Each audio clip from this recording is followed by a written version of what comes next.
Hi folks, Ryan Patrick Murphy here, about to enjoy a little home brew. Yeah, you're like, why aren't you drinking some right now? Well, I thought I would sample these for you. I have my Oktoberfest is ready, and I kegged the pumpkin ale last week as well, so it should be ready to drink. So I figured, why not? Let's pour them both. I have had some of the Oktoberfest already last Friday night, but I decided to carbonate it a little longer. So hopefully it's perfectly carved now. And the pumpkin has been carving since Thursday night, I believe. Which at the time of this recording, it's Tuesday, even though happy Homebrew Wednesday, right? Anyway, sorry for the weird camera angle. I'm using my iPad because my camcorder been plugged in for a week, no charge. Probably because it's plugged in my computer, and I don't know how it was dying, if anything, but whatever. Sorry, I digress. Anyway, let's pour out this Oktoberfest and see how she looks.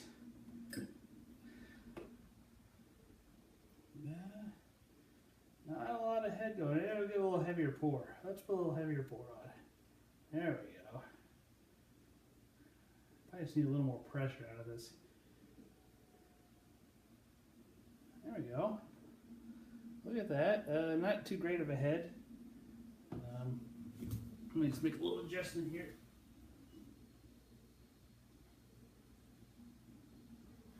Yeah, the gas is a little low on that one. Looks pretty good. That's Oktoberfest. That lagered for over 2 months. Let's pour this other guy. I don't know why we do kind of a comparison thing here. They're totally different beers. There we go. Let's see. Now this guy's going to be real murky. I'll tell you that already. Now some of the head retention issues I have are good because these are not beer clean glasses by any means. But look at that guy. He is definitely a little on the cloudy side.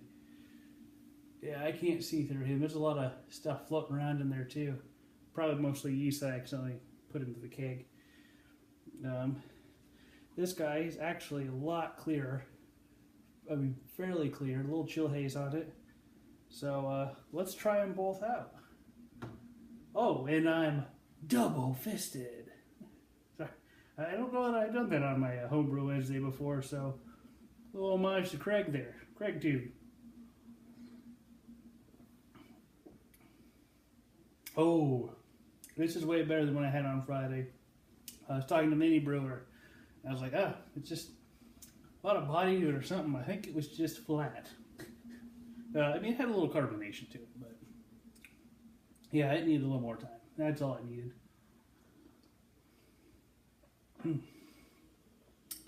This is my Infusion Brewing Company glass from Benson, Nebraska. This Oktoberfest lagered for, let's move that, over 2 months. It's about 2.5 months it lagered. Towards the end there, I mean, I had to check the airlock every few weeks because the water line on it, the water would evaporate, which I don't know how it would do that in a sealed container that it was in the freezer there. It's not a big freezer, but I do recommend that if you are going to do a long-term lager, don't use a 3-piece airlock. That's a lot of surface area. It's it'll evaporate way too fast on you. I mean, especially if you're doing a long-term lager. If you're doing a couple weeks, you'll probably be fine. But use an S-style airlock, or you can even get dry airlocks. They're a lot more expensive, but for long-term secondary fermentation, or I guess if you do long-term primary fermentation, it'll save you.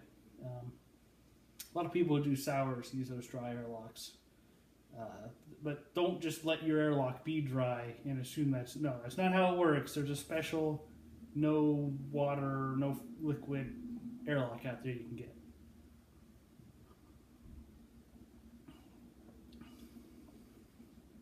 That's really good.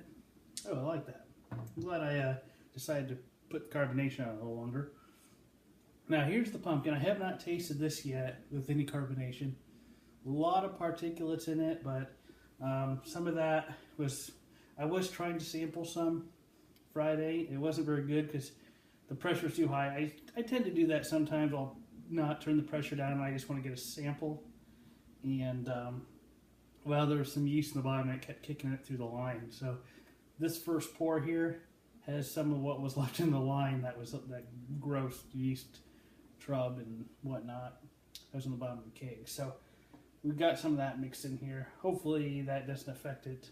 Friday when I tasted this, you could smell the spices, which you still can. You can smell the spices, some of the little bit of the pumpkin, because I did put actual pumpkin. Also, this recipe came from a good buddy, 82 Mako 20, out of Texas. This is a kit from DeFalco's. You guys may know him if you're on the Von Live scene. I don't think he does any Homebrew Wednesday videos, but cheers to you, Mako. Thanks for the recipe. Let's see how it turned out.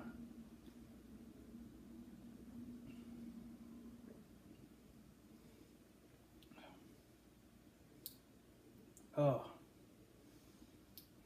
there is a lot of spice in this. A lot of bitterness to it. I did all the extra things the recipe suggested, didn't just brew the recipe by itself, so I put the pumpkin in, I put all the extra spices, the nutmeg, allspice. This is a very bitter spice that I'm getting in here. I'm not quite sure what it is. This might be the allspice.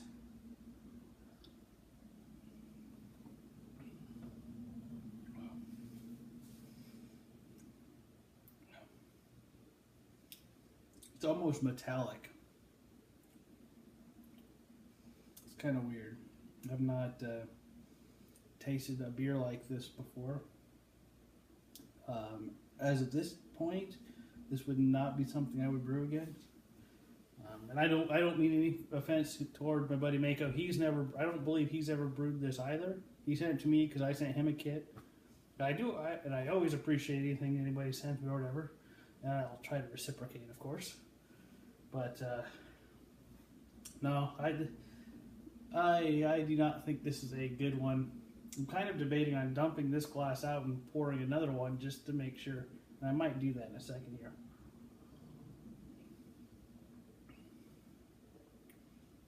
I'm going to do that, so just bear with me for a second.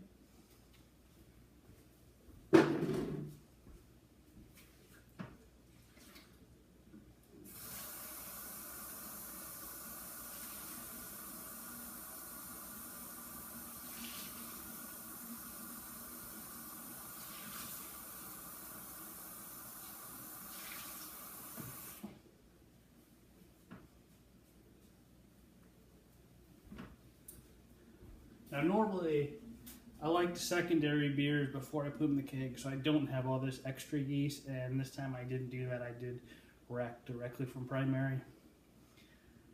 I probably should not have done that.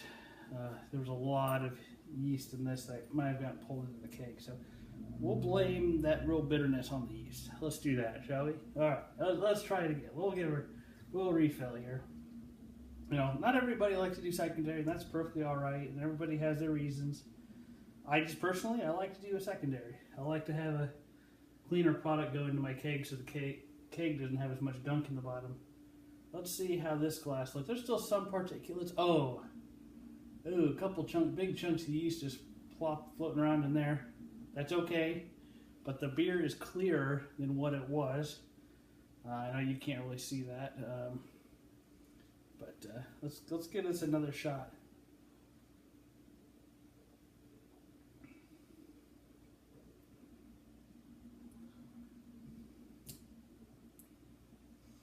It's just too spicy, I think. There's too much spice in here. I'm gonna guess it's maybe the allspice or something, but this had some cinnamon sticks in it, nutmeg, allspice. No. You know, I'm going to drink this, but, you know, you can't always brew a winner. You can't always, you know, you may brew several good beers, but you're always going to have one you don't like. And this one, yeah, this is going to just be the one. But I do appreciate Mako sending it to me because I'd never made an actual pumpkin ale. Well, I'd made a pumpkin porter, which I didn't care for that one either, but that was for different reasons. I do appreciate being able to try this beer.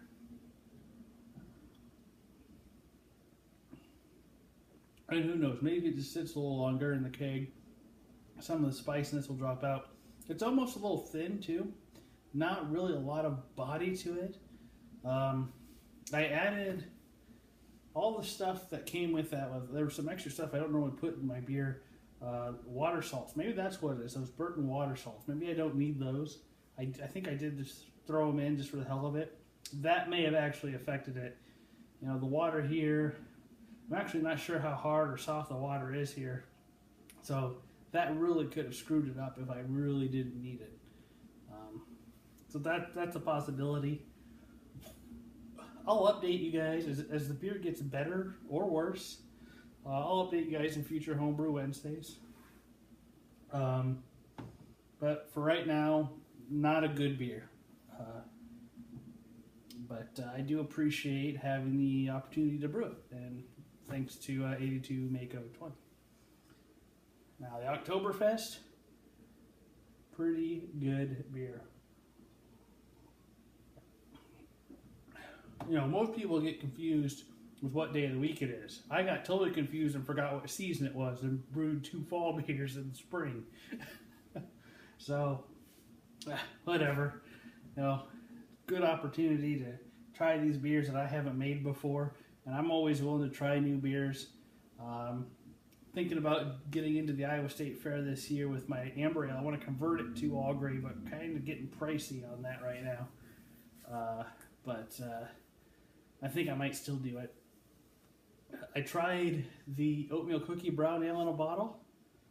That was these are the bottles that I filled a couple months ago with the last straw bottle filler that I have. It was a little, they were still carbonated, but a little on the flat side. So, you know, live and learn, live and learn. So cheers, everybody. Thanks for watching. Oh, and Orion Brews beer should be out now, too, if you haven't seen it. With the Grainfather, it should be out. If not, it'll be out shortly. So cheers, 17. And, well, I'm double-fisted, so I'm out.